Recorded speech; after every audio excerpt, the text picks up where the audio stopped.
Você conhece o romance O Véu Pintado, de William Somerset Maugham? Esse romance recentemente voltou a despertar interesse. Eu vi isso com alegria, tal como alguns anos antes havia voltado a despertar interesse seu ótimo O Fio da Navalha, não é? O Morgan é um autor que, de tempos em tempos, volta a chamar a atenção. Ele que ganhou o prêmio Nobel no século passado, que escreveu várias obras, várias seleções de contos extremamente interessantes, vários romances, e que em cada período parece que uma obra ganha um pouco mais de destaque, mas ele nunca perde o interesse, não é? Ele nunca perde a qualidade e os motivos pelos quais ele chama a atenção do público. Então é um autor que, se fez sucesso em vida, continua fazendo com justiça depois da morte também. E por que eu estou falando isso? Porque William Somerset Maugham ele não começou a dar certo escrevendo romances, publicando romances e já ganhando dinheiro em cima deles. Na verdade, William Somerset Maugham ele bateu na porta de Hollywood e querendo ser roteirista e conseguiu. Depois disso é que ele passou a escrever romances e os romances começaram a dar certo. Também escreveu peças de teatro, deram certo e tal. Escreveu bastante coisa, mas ele não triunfou em primeiro lugar com o romance. Então, algumas das suas obras, né, quando ele as escreveu, já tendo se estabelecido como escritor, ele escreveu também pensando em possíveis adaptações cinematográficas. E isso aconteceu, tá? Isso aconteceu com o Fio da Navalha, aconteceu com Servidão Humana, que chamou muita atenção, não por acaso, ainda no século XX, não? E aconteceu também com essa obra de que estamos falando, que é O Véu Pintado. Há uma adaptação relativamente recente, né? Especialmente se comparada à que vou tratar aqui hoje, que é de 57, mas há uma adaptação de 2006. Essa adaptação eu assisti tão logo quanto eu li o livro pela primeira vez, há alguns anos.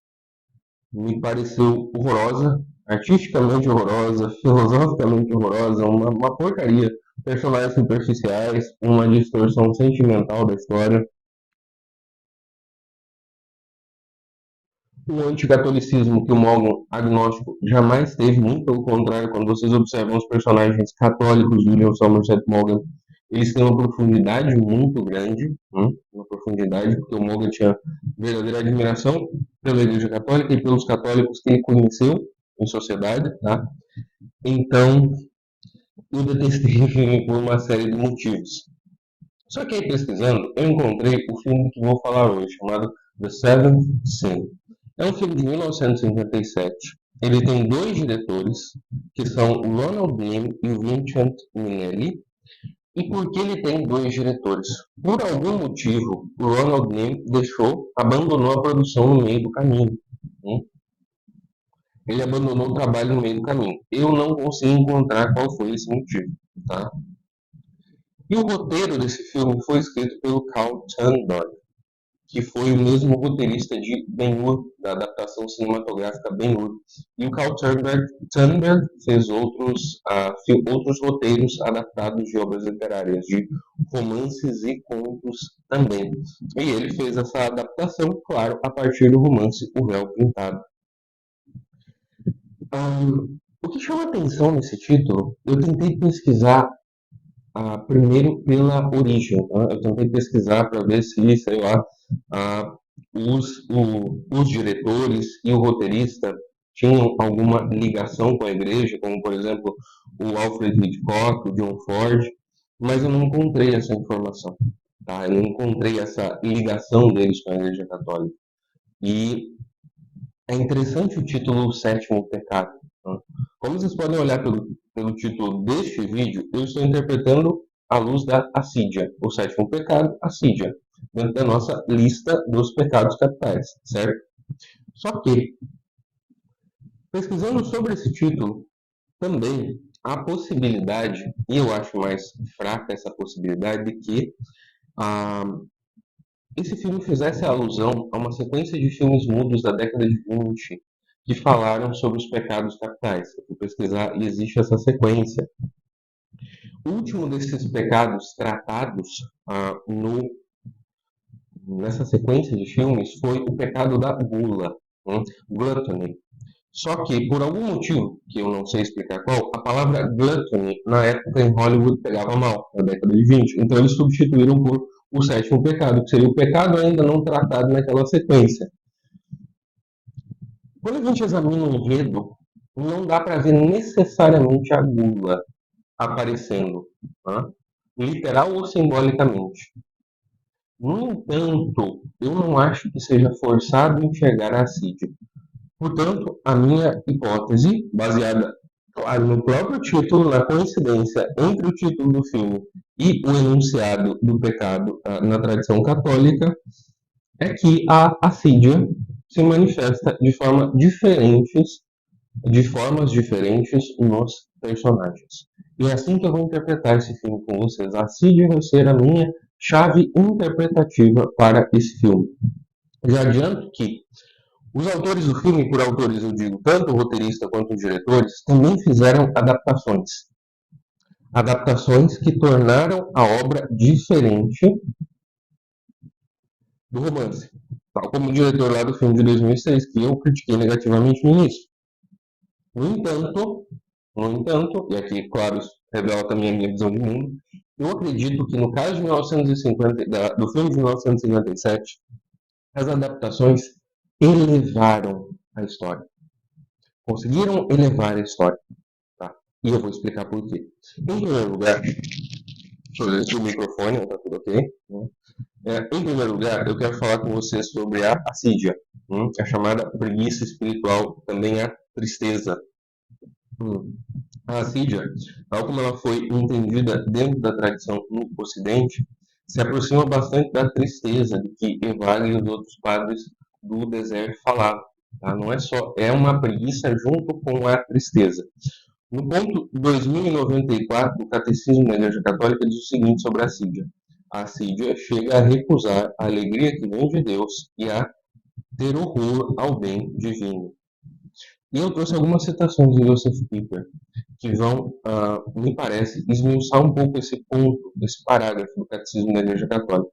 Uma delas é o seguinte, veja, a assídia é uma fuga de si mesmo. É uma recusa àquela exigência que a própria essência do homem lhe impõe, tornar-se aquilo que ele verdadeiramente é. Primeira citação. Olha a segunda. A assídia é mais do que a simples preguiça, não querer fazer as coisas. É uma tristeza diante do ser, um desespero da própria existência, que recusa o chamado mais elevado da vida. Portanto, é uma tristeza fundamental em relação à própria existência, um desespero em relação a si próprio. Uma dessas manifestações é a crença de que não se pode ser amado. Só que como essa negação de si, ela afeta a raiz do nosso próprio ser, até psiquicamente, não dá para viver assim, 100% nessa negação o tempo todo. Então o sujeito vai tentar achar alguns escoamentos para esse autodesprezo. E a gente vê alguns desses escoamentos no filme, tá? Que é o que eu vou tentar mostrar para vocês. Mais uma citação do Piper. A assídia é, no fundo, a negação da própria alegria de existir. A negação da própria existência, portanto.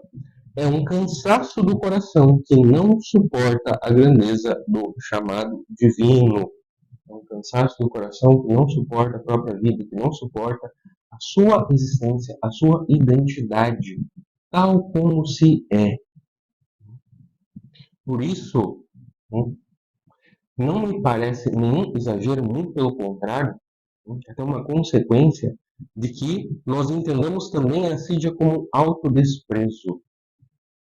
Desprezar a si mesmo, e a incapacidade de o sujeito acreditar que ele pode ser amado, gratuitamente amado. A gente vê isso muito claro nos personagens principais, no casal. O Walter e aqui a Carol. Tá?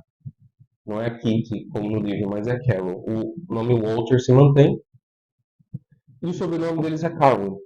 Então são o Dr. Walter Carwin e a sua esposa Carol Carwin. Tá? O padre Alexander Schmemann tem alguns comentários muito interessantes sobre a Síria também. Eu já falei sobre isso quando tratei do comentário que ele fez à oração de Santa Francine, no livro Great Lent, A Journey to Pascha. Eu vou deixar o link para o vídeo aqui no fim, então não se preocupem se vocês quiserem se aprofundar no comentário do padre Alexander Schmemann. Mas tem a oração de Santa Francília, que é rezada na tradição ortodoxa, mas não apenas, em outros ritos orientais, e aí em comunhão com a Igreja Católica, durante a quaresma. E o primeiro pedido, ela tem alguns pedidos, tá? O primeiro pedido é para que Deus nos livre da preguiça, da assídia. E, portanto, é o primeiro pecado que o padre Alexander Schmemann comenta, tratando da oração de Santa Francília. E ele diz o seguinte: a doença básica é a preguiça, a assídia. É essa preguiça estranha e passividade do nosso ser inteiro que sempre nos empurra para baixo, ao invés de empurrar para cima, que constantemente nos convence de que nenhuma mudança é possível e, portanto, desejável. É, de fato, um cinismo profundamente enraizado que, para qualquer desafio espiritual, responde: por quê? Por quê? E torna a nossa vida um tremendo desperdício espiritual. Atenção para essa última parte. É a raiz de todo pecado, porque envenena a energia espiritual na sua própria fonte, na sua própria raiz. Portanto, não se afasta muito do orgulho. E a gente vai ver duas manifestações mais claras aqui, no Walter e na figura fantástica da Madre Superiora do convento. Ela menciona o orgulho abertamente. E o Walter mostra esse orgulho no seu ressentimento. Tá? Então fiquem com essa ideia de assídia na cabeça para a gente discutir os demais personagens. Para a gente discutir os personagens enredo do filme. Tá? Como é que o filme começa? A primeira tomada já é interessante. Ela já nos mostra a vaidade. Porque a primeira tomada é de uma boneca. De uma boneca da Carol, que é usada como enfeite. Ela está toda ataviada, como se diz em espanhol, está toda arrumadinha, bonita. E aí, conforme a câmera vai se afastando e a imagem aumenta, o nosso campo de visão aumenta, a gente vê a penteadeira da Carol. Cheia, tem perfume, maquiagem que se usava na época, diferentes escovas para o cabelo dela.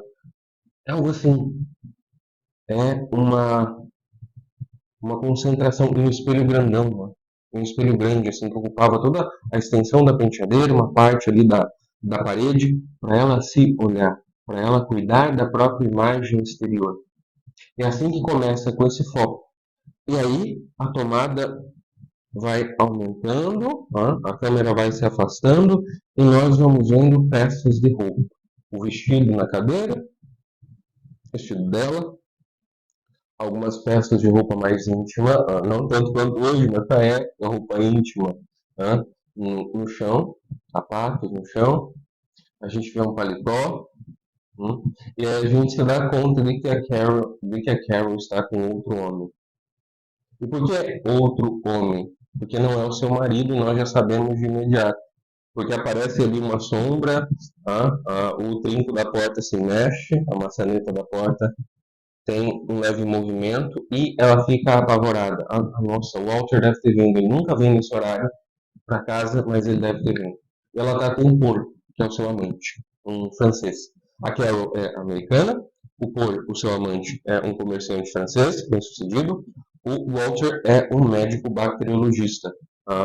Até aquele momento, ele não estava ocupado em atender as pessoas. Ele estava mais ocupado em fazer as suas pesquisas. Ele era um acadêmico, trabalhava na universidade. Antes que eu me esqueça, a história se passa em Hong Kong no ano de 1949, tá? A história do filme. Então é lá que eles estão. E aí eles começam a dialogar. Inicialmente a gente vê também essa sombra ali passando, a gente vê uma maçaneta mexendo, mas a gente não sabe se o Walter estava lá ou não. E a Kitty se alivia quando ela desce, olha, não vê ninguém, não vê nem a empregada da casa, não vê, claro, o Walter. E ela fala que não aconteceu nada. E ela volta e abraça o olho, diz que estava com medo e tal. E aí ela começa a falar, olha, você me faz rir e o Walter nunca me fez rir. Eu realmente não entendo ele. E ela começa a ficar exasperada, né? E ela diz: Eu odeio o Walter. Eu odeio o Walter. Então, logo no começo, a gente já tem uma perspectiva dessa relação. Né? Uma perspectiva dessa relação. Claro que a gente sabe que a coisa é ruim, porque a primeira cena é dela com um amante, né? No quarto dela, na casa dela, né? Na casa em que ela dividia com o marido. Então já tem uma coisa aí muito ruim acontecendo. As palavras dela só reforçam isso. Então o quadro já está apresentado. Ele está muito claramente apresentado aqui. Não tem os antecedentes. Os antecedentes, ou seja, como é que eles casaram, isso só acontece um pouco depois. Quando? Primeiro, o Walter descobre mesmo a traição. Realmente tinha sido ele a estar na casa naquele momento. E parece que ele chegou a deixar alguns indícios, não sei, fazer aquela sombra, mexer na maçaneta para dar uma leve assombrada na Carol. E depois eles vão para uma recepção. O Walter está um pouco frio com ela, sendo um pouco irônico. Ele realmente é um cara mais frio, mais reservado. Tá? O inglês, ela disse que ela achava que era algo de ingleses, primeiramente, mas não, acho que o Paul fala: essa reserva é coisa de inglês. Ela fala: não, eu achava que era isso também, mas tem mais alguma coisa aí que eu não sei bem o que é. E que ela também não está interessada em saber. Ela não está interessada em saber. Então, pela primeira imagem, a gente tem essa Kitty, essa Carol, um pouco vaidosa, superficial. Essa é a primeira imagem que nós temos dela. Preocupada em sentir as coisas. E o Walter aparece quase como que um indiferente em relação aos sentimentos. Mas a gente vê que é o contrário. É o contrário. Pro bem e pro mal, ele chega a uma profundidade maior do que a dela, em determinados momentos. E depois, já madura, ela chega na verdadeira profundidade também. Mas isso a gente vai ver mais adiante. Bem, eles vão para uma recepção. E o Walter faz uma série de comentários irônicos ali, não é? Indicando que ele pudesse saber, e a Kitty logo pescou que a Carol logo pescou que ele sabia. Ele sabia. Ele não quis ser direto, mas com as suas indiretas ele deixou muito claro que ele sabia o que estava acontecendo e que ele sabia que o amante era o Paul. Ele sabia que era o amante. Então, realmente tinha sido ele que estava na casa aquele dia assombrando-os. Depois que eles voltam nessa recepção, acontece entre eles um diálogo que é terrível, terrível, muito triste, muito pesado, mas que nos mostra também os antecedentes. Uma coisa que eu quero lembrar é que, claro, e eu já falei disso em outros momentos também, mas o pecado nos embrutece. Eu falei aqui de modo superficial nos vídeos. Eu acho que vocês vão encontrar em outros escritos algo bem mais profundo. O próprio Piper, em Santo Tomás de Aquino, ah, tem um ensaio do Piper no livro Silêncio de Santo Tomás, em que ele fala bastante disso, né? Especialmente da luxúria, mas de todos os pecados que nos embrutecem, nos tornam mais burros, portanto mais afastados da realidade. Realmente existe essa dimensão. O que eu quero chamar a atenção de vocês é que, em determinados momentos, e essa é uma experiência acessível para todos nós, a maldade nos dá uma clarividência específica. Essa clarividência específica é sobre os defeitos das pessoas de quem nós sentimos raiva. Então a gente consegue perceber certas coisas que, quando falamos, elas vão machucar profundamente a outra pessoa. Elas vão dar na raiz. E veja, não precisam ser coisas mentirosas, aí é que tá. Por isso que eu disse que essa maldade nos dá uma clarividência para esses defeitos alheios. E nós queremos machucar aquela pessoa. Então nós, nessa pior circunstância, podemos dizer a verdade. Não pelo bem do outro, mas para machucá-lo. E é o que acontece nesse diálogo entre a Carol e o Walter. Eles se machucam profundamente e ao mesmo tempo eles se expõem para nós. Como eles são, hum, e como eles se enxergam. Como eles se enxergam. O Walter é muito frio, é ele que começa falando para Carol: olha, você casou comigo por falta de opção. Eu não tinha você por desespero. Essa é a palavra que ele usa. Né? Ele fala: olha, eu não estou falando de desejo físico, não. Desespero porque, assim, você sempre foi a mais bonita das irmãs e recusou pretendentes, até que um dia que a tua irmã, que era mais nova, mais feinha, apareceu casada, e você falou: ferrou. E aí eu apareci lá e você falou: melhor que nada, né? Ah, é um médico, ele é inglês, então ele já ia para Hong Kong, então era a ideia da evasão, dela sair dos Estados Unidos, ela está longe, e longe aparentar essa imagem de grandeza. Então, porque não tinha coisa melhor para fazer. E ela fala: e você? Por que você casou comigo? Ele fala: porque eu te amava. Porque eu te amava? Eu casei porque eu te amava. E você nunca notou que eu te amava. Você nunca correspondeu. Ela fala: como é que eu ia corresponder com seu amor? Você estava atrás de migalhas de afeto. Você parecia um cachorro se arrastando atrás de mim. Eu não consigo te respeitar. Como é que eu vou conseguir te amar? Puta que pariu. Olha isso, olha esse nível a que eles chegaram.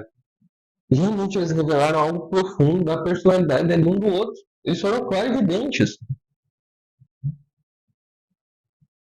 E ao mesmo tempo aguçaram o seu autodesprezo. Os dois já se desprezavam. A Carol vem se dando conta disso ao longo do tempo. O autodesprezo do Walter já aparece um pouco maior. E fica perfeitamente claro nessa cena. Né?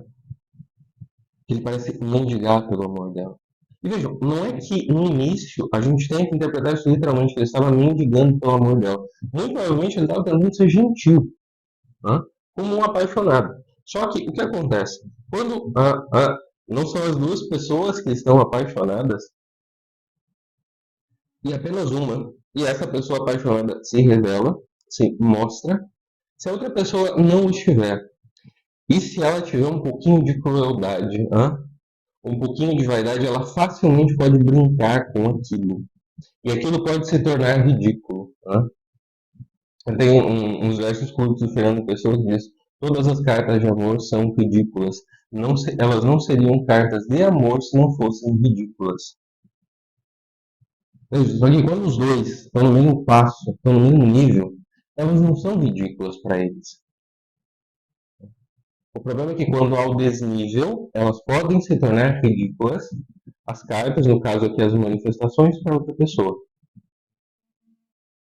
E se elas acabam se casando por conveniência, como foi o caso da Carol, isso pode ser até um motivo de raiva. Opa, a gente já viu isso em algum lugar, né? Quando tratamos, por exemplo, de sua mulher com as víboras,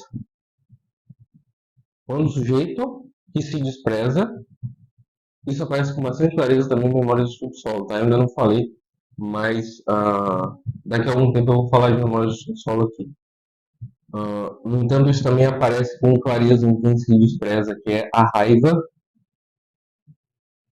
pelas demonstrações de amor genuíno vindo de outras pessoas. Aqui tem raiva desse amor do Walter que parece se arrastar. Ele parece ser fraco, perverso, até, aos olhos dela. Indigno de respeito.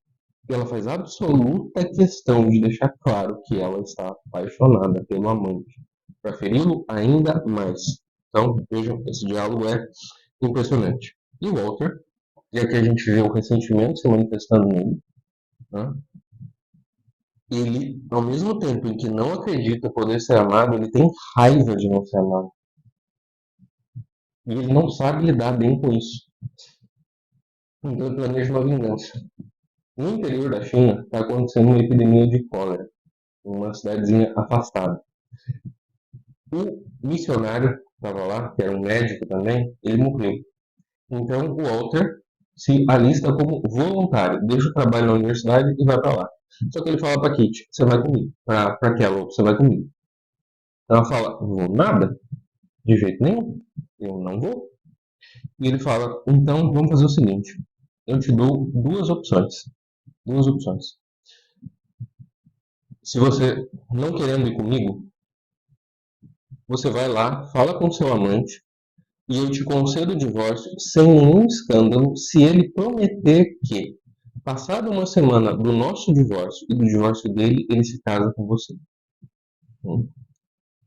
Ou, se ele não aceitar, ou se você não aceitar, eu vou abrir um pedido jurídico público de divórcio e vou citá-lo. Então ia ser um tremendo escândalo, né? Porque não se esqueçam, o casamento aqui ainda é visto como uma instituição social. Então, naquela perspectiva de que acontecem adultérios, mas o casamento é essa instituição que vai permanecer como uma espécie de emprego ao qual o sujeito se prende ali, precisa daquilo, e a noção que ainda existia ali de casamento. O Walter sabia que o Paul ia dizer não. Como o Paul, de fato, diz não. Olha, eu não posso ah, simplesmente largar da minha vida com a minha mulher. Né? Não posso. Primeiro ele diz, olha, você pode contar comigo pra tudo, eu tô aqui pra você, pra Carol, aí depois ele fala, olha, não, peraí, divórcio também não. Eu não vou me divorciar da minha mulher, não posso fazer isso. Né? O fato de eu não estar apaixonado por ela e nem ela por mim, não significa que não haja uma afeição entre nós. Nós temos filhos. E claro que publicamente pro negócio dele ia pegar mal. Vejam, aqui sim, realmente existe uma hipocrisia aí que o Moga mostra. Olha, as pessoas ali sabiam dos adultérios, mas assim, mais ou menos por baixo dos panos. A questão é, não pode ser público, grande escândalo público, um divórcio. Ah, não, pega mal. Veja, o adultério em si não pega mal. O que pega mal é virar um escândalo público, tá? E a Carol volta. A Carol volta pro Walter. O Walter dá risada na cara dela. Mais uma humilhação. Veja como ele se mostra bastante ressentido, dá risada na cara dela e ela fala: você sabia que ia ser assim?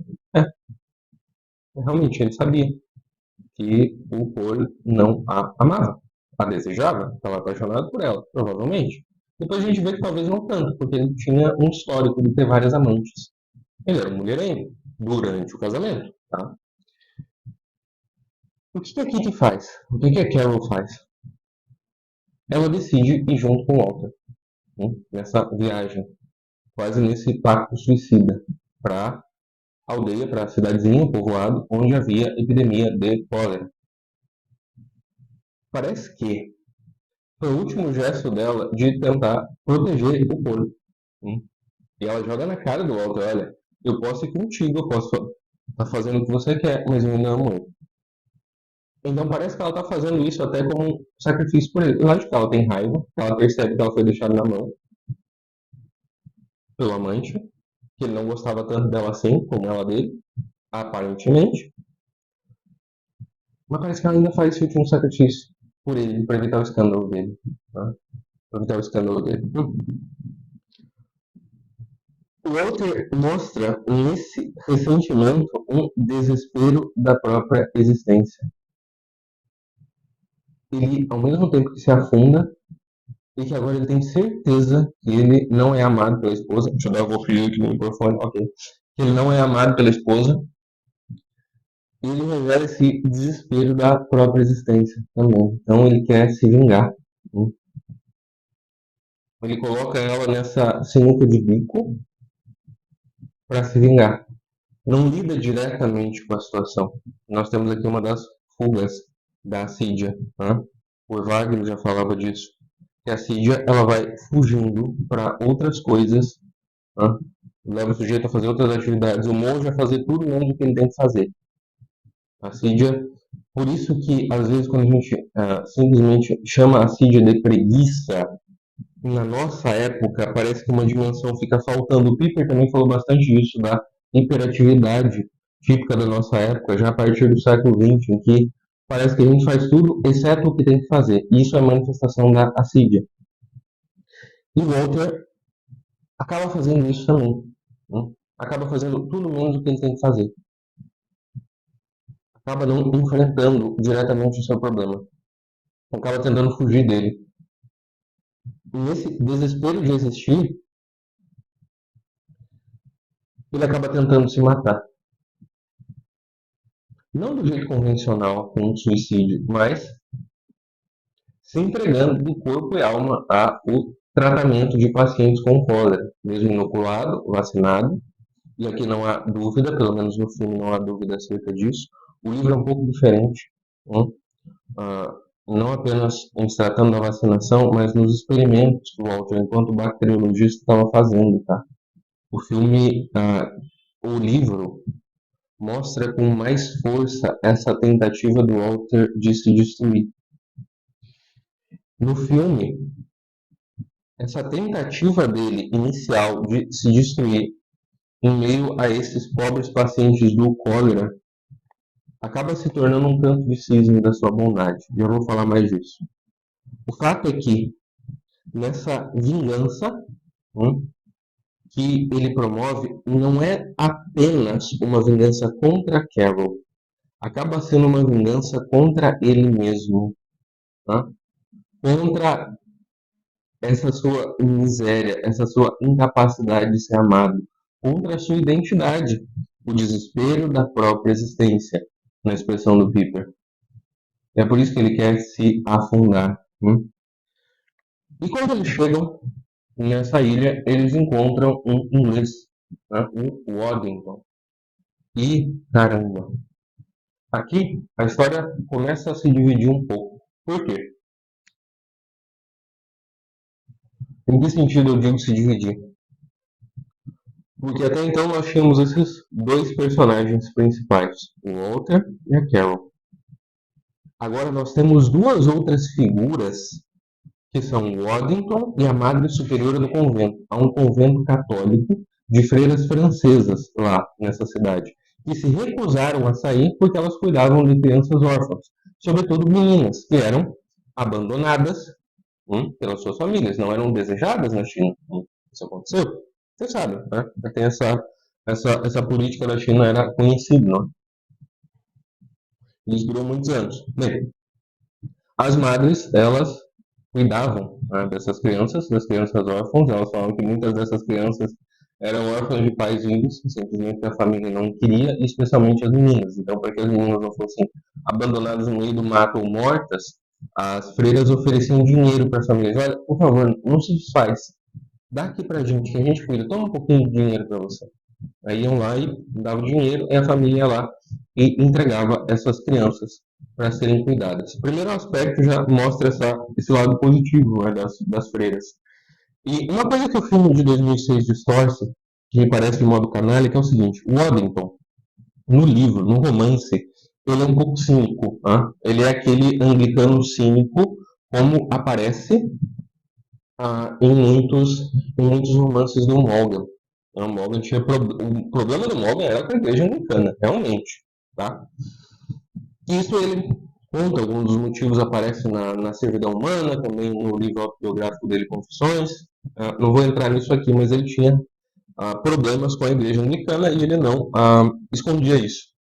E o Waddington faz uma série de declarações cínicas sobre a igreja anglicana. No filme de 2006, essas declarações cínicas são todas transferidas para a Madre Superiora do convento. Ela é uma mulher estúpida, preconceituosa, superficial, e assim ela é retratada. Coisa que o Morgan jamais fez. E coisa que os responsáveis pelo filme, de novo, os dois diretores e o roteirista, tampouco fizeram aqui. Muito pelo contrário. Muito pelo contrário. Eles se aprofundam na figura da Madre Superiora do convento, de um modo que nem o Morgan fez. E eles transformam o Waddington. Eles transformam. O Waddington não é apenas um inglês cínico, bebedor, como aparece, beberrão, né, em português, como aparece no começo. Uma das irmãs do convento diz que o Waddington é um provocador. É um provocador, ele está sempre provocando. E ele está sempre lá rindo com as irmãs, provocando elas. E até então, até a cena em que, em determinado momento, o Waddington, que se torna amigo da Carol, e amigo mesmo, de verdade, que não tem ambiguidade nenhuma, ele se torna amigo dela. Ele vê que ela está passando por um momento complicado, o Walter também. Então ele vai lá e se aproxima dela. E o que eu queria dizer com essas duas figuras que são do Waddington e da Madre Superiora? Que no seu contato com a Carol, eles a orientam, para o problema que ela realmente está passando. E eles orientam não apenas a Carol, mas a nós, os espectadores do filme. Isso é fascinante. E o Waddington aparece primeiro, na primeira cena em que eles estão jantando juntos, ele pergunta, e aí, o que vocês têm de fofoca para contar? E que não chega quase nada, né? E aí, quem tá saindo com a mulher de quem? Imagina, eles estão ali por causa de um império, e os dois estão assim, o Walter e a Carol, né? E aí ele, opa, acho que eu fiz uma pergunta imprópria, né? E ele parece essa figura superficial. Depois, com o tempo e com a verdadeira amizade crescendo entre ele e a Carol, então a gente pode ver que a primeira relação ali afetiva profunda da Carol, mostrada no filme, é essa amizade verdadeira com o Waddington. Em determinado momento, depois de já tê-la levado ao convento, depois que a Carol pede, eu já vou entrar nisso para ajudar no convento, ajudar as freiras a cuidarem das crianças, o Waddington chama a Carol para ir para casa dele tomar chá. Aí ela vai. E para surpresa dela, ela descobre que ele está casado com uma mulher chinesa. O Waddington está casado com uma mulher chinesa. Ele diz que era da antiga família imperial, né? Já havia caído o império, era da antiga família imperial. E ele disse que tinha tentado fugir dela muitas vezes, mas ela tinha ido atrás dele e que ela só queria amá-lo, ela só queria cuidar dele. Veja, o Waddington, olha como ele manifesta aqui a Cídia. Ele tinha fugido do amor. Vou repetir a citação do Catecismo, de novo, ponto 2094. A Cídia chega a recusar a alegria que vem de Deus, e a ter horror ao bem divino. Horror ao amor. Acreditar que pode ser amado. Essa obsessão por ser digno de ser amado, e quando o sujeito não encontra essa dignidade em si, ele foge. É isso que o Waddington tinha feito. Mas como ela não tinha desistido dele, ele cedeu. E ele fala um pouco assim, né, com essa distância, com essa frieza. Ele quer aparentar, mas a Carol não cai na dele. Ela fala, eu sei que você ama ela. Dá pra ver nos seus olhos que você ama. E pelo que eu me lembro do livro, eu não tenho certeza, o Waddington do livro, esse sim, bem mais sim, desesperado, mais triste, ele tem uma amante chinesa, uma namorada chinesa. Mas não me lembro se ele está casado com ela, tá? Pode ser injustiça da minha parte, por favor, me corrijam se eu estou errado, depois eu vou checar essa informação. Mas é muito interessante o fato de que no filme de 1957 ele está casado com ela. E ele a ama. E ele deixou de fugir do amor. Segundo ponto, a Madre Superior. Essa outra figura de orientação para Carol e para nós. Na primeira vez, a Carol pede para a Madre já começa a perceber que tem uma coisa ali entre ela e o marido, né? Alguma coisa assim não muito certa. A imagem que eles tinham do Walter, e tal como no romance, né? Tal como no romance, eu acho que o filme de 1957 consegue explorar um pouco melhor as dificuldades psicológicas e pessoais do Walter, porque o Walter é um personagem fechado. E nós não temos acesso a todos os seus pensamentos. Nós temos mais acesso ao que ele fala, dialogando sobretudo com a Carol. E no romance com a Kitty. Tá? Então nós temos essa imagem exterior que os outros têm dele. Que nós ouvimos dele. Tanto que no romance a Madre Superior diz, olha, o seu marido é um santo, diz pra Kitty. Isso começa a mexer com ela. Tem uma cena que é muito bonita, um pouco triste, muito bonita, que ela fala assim, olha, ela está mostrando as crianças, ela conta, né, como que as crianças, sobretudo as meninas, chegavam até o convento. Ela fala, olha, tem uma aqui que é especial. Ela leva até uma bebezinha, e ela fala, ela chegou aqui quase morta, foi o seu marido que salvou ela. Parece que, parece que ela viveu só para agradar ele. Ou seja, que ela viveu para responder a essa manifestação de amor gratuito. E aí a Madre Superiora fala, nossa, ele tem muito jeito com criança. Você tem filhos? Ela fala, não. E ela mostra que não fazia ideia de que o Walter poderia querer ter filhos, poderia querer ser pai. Ela não fazia ideia disso. E aí, enquanto elas estão conversando, vem um grupo de outras crianças, sempre tem criança ali correndo, brincando, olhando para elas e rindo e tal, ali no convento, né? E uma menininha cai. Aí a Kitty vai pegar ela no colo para ajudar, a Carol vai pegar ela no colo para ajudar, e a menina fica horrorizada, ela fica chorando e pede para ir pro colo da Madre Superior. E a Carol sente muito mal. Será que eu sou tão horrorosa assim? Manifestação de autodesprezo. Manifestação de autodesprezo. Como essa criança recusa o colo dela, né? Isso reflete para ela a imagem negativa que ela já tinha de si mesma. É uma espécie de sinal, um signo exterior desse autodesprezo que a própria Carol tinha. E aí, um belo dia, a Carol vai no convento e pede para a Madre Superior: olha, eu quero ajudar vocês aí. Tá, mas o que você pode fazer? Ah, não sei, mas assim, eu quero ajudar. Eu sei que vocês estão precisando de gente. A Madre Superior fala: é verdade, mas assim, a senhora não é uma enfermeira treinada. A senhora não tem experiência aí com as atividades que a gente precisa aqui. Então, talvez não é o seu caso. E aí a Madre Superior fala: olha, desculpa, desculpa por ser um pouco rude com a senhora, mas o negócio é o seguinte. Ah, um convento aqui não é um lugar para fuga. O que a gente está fazendo aqui não é uma fuga. A pessoa tem que estar aqui para servir inteira. Tá? Inteira. Então não pode estar aqui para fugir de qualquer outra coisa. Aí aquela tenta insistir e ela fala o seguinte: e se o meu marido pedir? A Madre Superiora fala: olha, um pedido do doutor Walter a gente não vai negar. Aí a Carol vai lá, conversa com o Walter, insiste com ele vai lá, fala, e a Carol começa a servir. E ela começa a se abrir, ela começa a brincar com as crianças, ela começa a se aproximar delas. Ah, e o Waddington está sempre acompanhando esse processo. É nesse contexto, dela já se aproximando, começando a aprender o dialeto das crianças, para conversar com elas, cuidando, trabalhando muito, que o Waddington vai lá e chama ela para casa dele, não? Para casa dele, para tomar aquele chá. E apresenta a sua esposa a ela. Né? Apresenta um casamento que deu certo para ela, foi o casamento dele.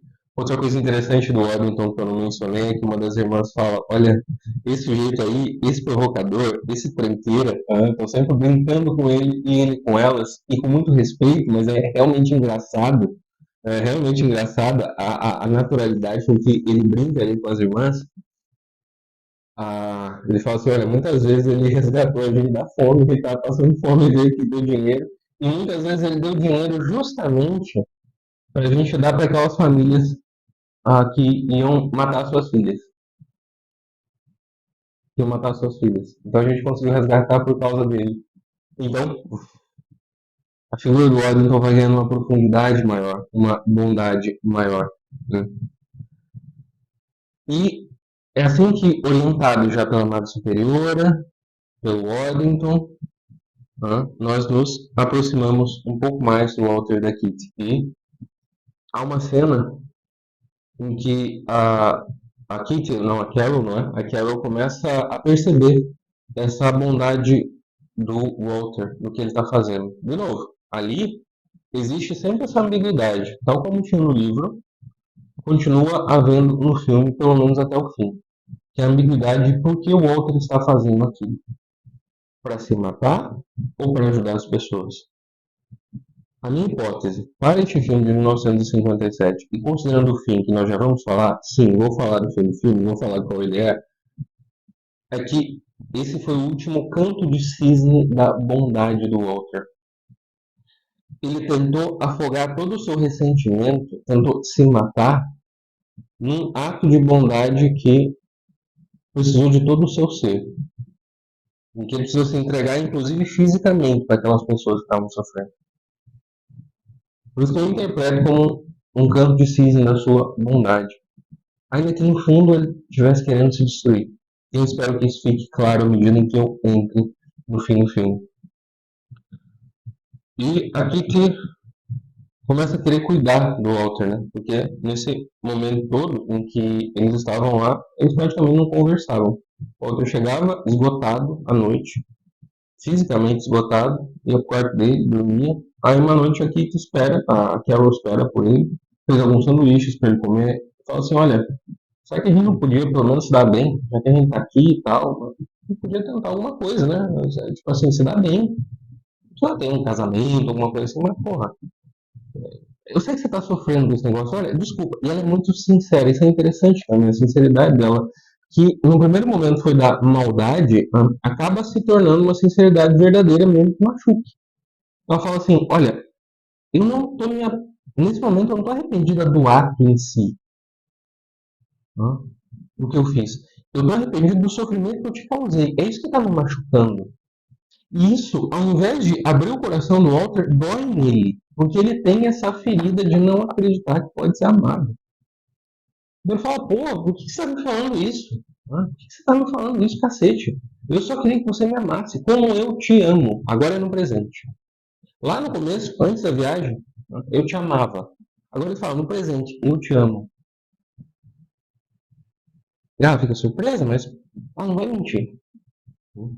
E aí eles acabam se envolvendo, ela vai atrás dele, eles acabam se envolvendo, passam a noite juntos. Aí no outro dia ela tá mal, e ele já foi trabalhar e tal. Passadas algumas cenas, durante o trabalho no convento, a Kitty passa mal.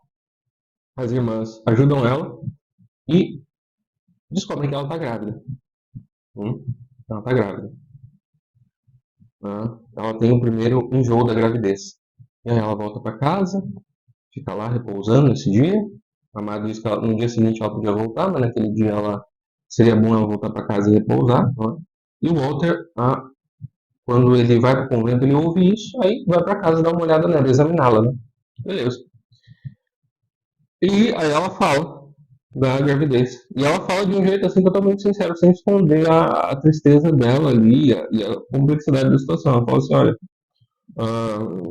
em outros casos, talvez a mulher devia estar mais feliz de dar essa notícia pro marido. O fato é que, assim, eu não sei se o filho é seu ou dele. Puta, isso destrói o Walter também. Isso destrói, porque ele fala pra ela, cara, você podia ter mentido. Você podia ter mentido.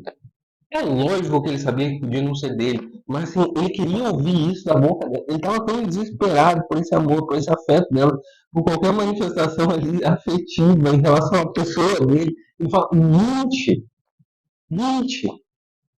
Mas não mentiu não. Uma coisa sincera. E ele ficou decepcionado e foi embora. Né?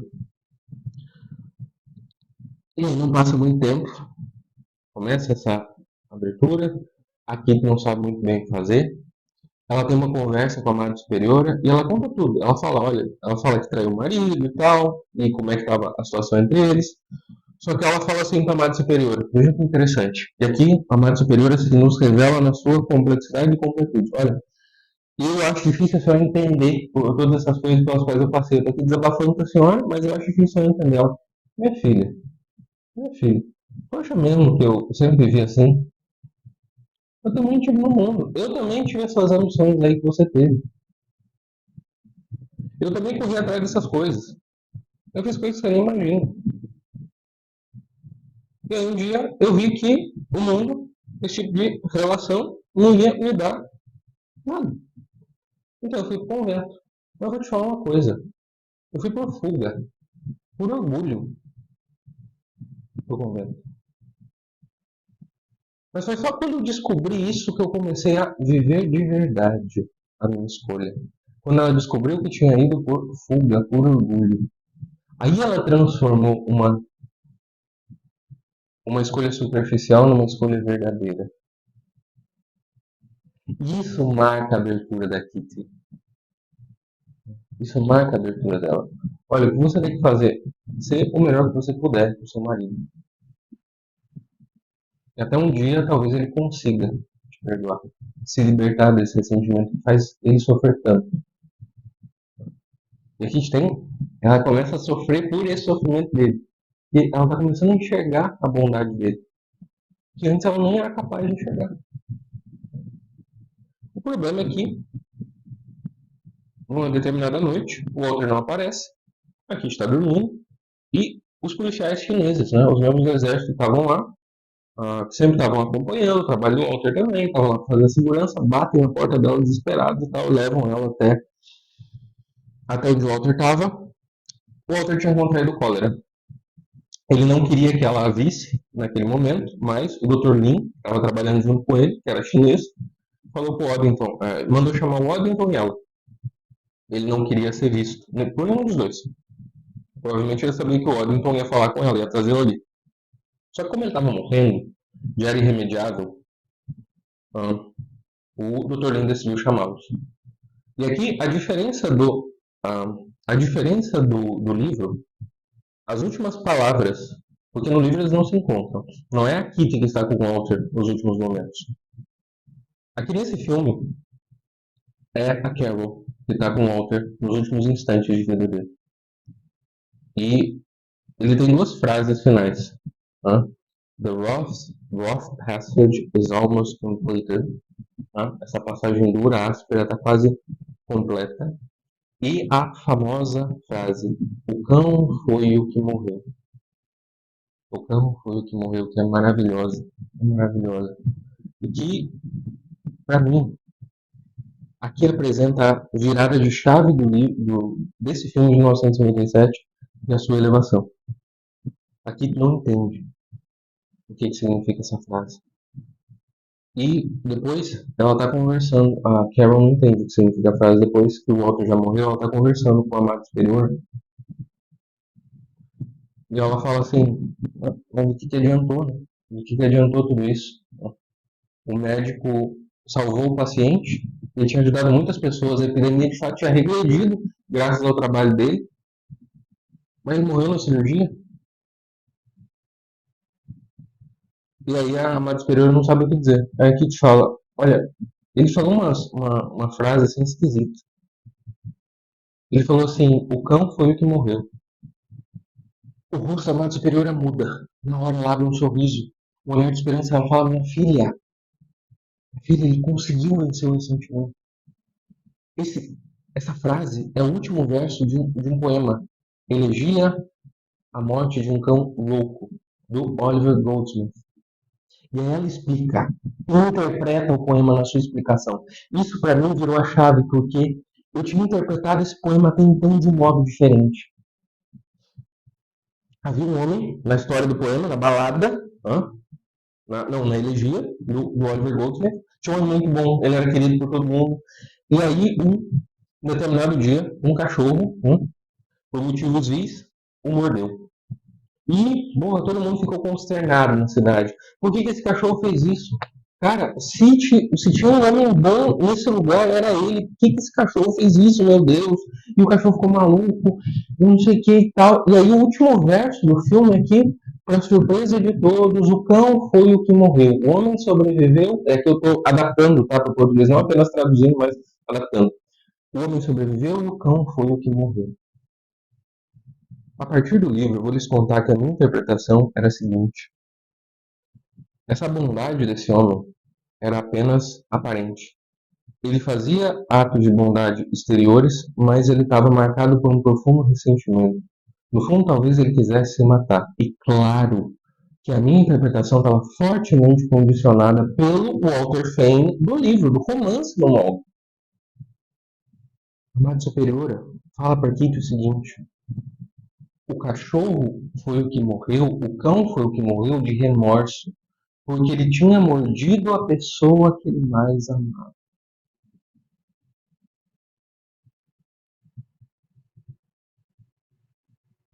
Então Walter tinha se arrependido do que ele tinha feito com aquilo. Ele tinha vencido o ressentimento, enfim, no último instante.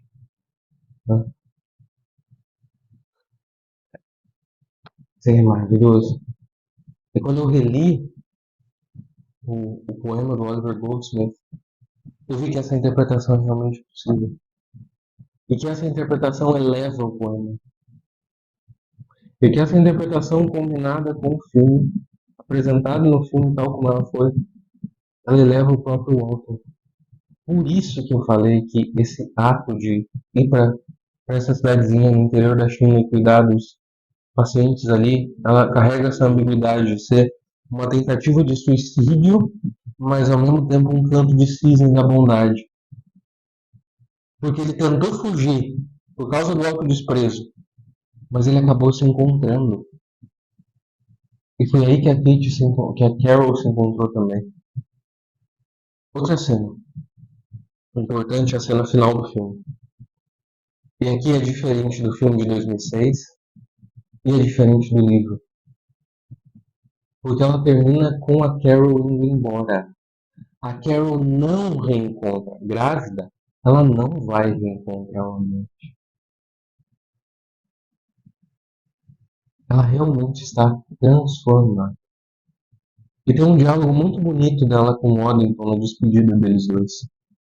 Ela fala assim, que claro que o nosso casamento dela e do Walter, em padrões convencionais, não foi feliz. Mas ela diz assim, mas no final das contas foi bom. No final das contas foi bom. Acabou servindo para abertura para a redenção dos dois. Ou seja, a providência acabou trabalhando ali, de modo a curar essa ferida deles, essa ferida do desamor. E no fim, a outra coisa que ela fala aqui é claramente o remédio contra a Cid, mostrando que ela conseguiu vencer. Ela diz de um jeito muito simples: eu estou começando a gostar de mim mesma. Meu Deus. Eu estou começando a gostar de mim mesma. Vou repetir algumas citações do Piper, caso vocês tenham esquecido. Assídia, no fundo, a negação da própria alegria de existir. É um cansaço do coração que não suporta a grandeza do chamado divino. A assídia é mais do que a simples preguiça. É uma tristeza diante do ser. Um desespero da própria existência, que recusa o chamado mais elevado da vida. E agora, essa personagem que também se desprezava, começa a gostar de si mesma. E o Waddington fala, você é uma mulher maravilhosa, e ele sabia disso. O Walter sabia disso. E assim, ela vai embora. E é aqui que o filme termina. Com ela, com todos eles, vencendo esse demônio que os corroía. Todos que eu digo. Carol, Walter, a Madre Superiora, que já tinha vencido antes, o Waddington, que tinha deixado de fugir do amor. Todos. Tá? E o filme termina sem que ela reencontre a mãe, sem que ela tenha essa nova queda. Ela vence o autodesprezo, que é a manifestação da assídia. O filme eleva nesse sentido a história, mas sem perder a verossimilhança. Tá? Em vez de desespero, o que ele mostra é a esperança na possibilidade de amor no filme. É isso que esse filme nos mostra. E é por isso que me parece ele é uma obra-prima e uma adaptação com as suas diferenças que tenta não só fazer justiça, mas de algum modo elevar aquela história que já tinha sido contada pelo William Somerset Maugham. Bom, meus amigos, é isso que eu tinha a dizer sobre o filme O Sétimo Pecado. Espero que vocês tenham gostado. Peço que curtam este vídeo, que o compartilhem, especialmente com pessoas que vocês sabem que podem se interessar por esse tema, que de repente já leram o Véu Pintado ou estão curiosas. E também peço que vocês se inscrevam no meu canal, porque todas essas ações fortalecem o meu trabalho. Agradeço pela atenção de vocês e até o próximo.